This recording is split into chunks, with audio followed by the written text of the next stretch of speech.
अस्सलामुअलैकुम। अल्लाह आप सबको सलामत रखे और बहुत सारी खुशियाँ देखना नसीब करे, आमीन। खुबानी के फ़ायदे। डिकारे आने को रोकती है। खुबानी खून और जोशे खून को फ़ायदा देती है। खुबानी के दरख्त के पत्ते अगर 2 तोला रगड़ कर पिलाए जाए तो पेट के कीड़े इससे मर जाते हैं। सोज़श मैदा और बवासीर के लिए मुफीद है। जिगर की सख्ती को दूर करती है।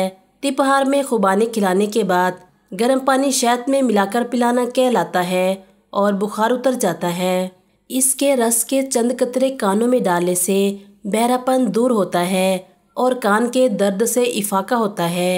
नज़ला, ज़ुकाम, गले की खराश और मुंह की बदबू दूर करने के लिए रोज़ाना 10 दाना खुबानी हमरा गर्म पानी इस्तेमाल करना मुफीद होता है।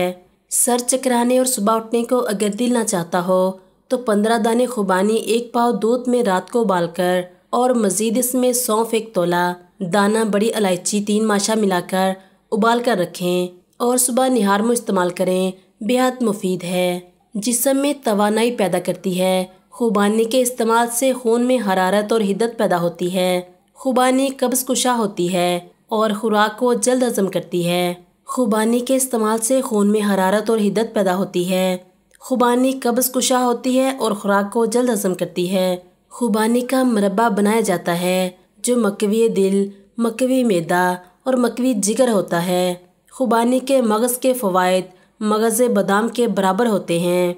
खुबानी में बेहतरीन ग़ज़ाइयत होती है जो इंसानी जिस्म के लिए बहुत मुफीद है। बास इत्तबा ने लिखा है कि खुबानी खाने से उम्र बढ़ती है। चंद एहतियात जो ज़रूरी हैं। सर्द मिजाज वाले ज़ईफ़ अशख़ास और कमज़ोर मैदा वालों के लिए खुबानी का इस्तेमाल मुनासिब नहीं।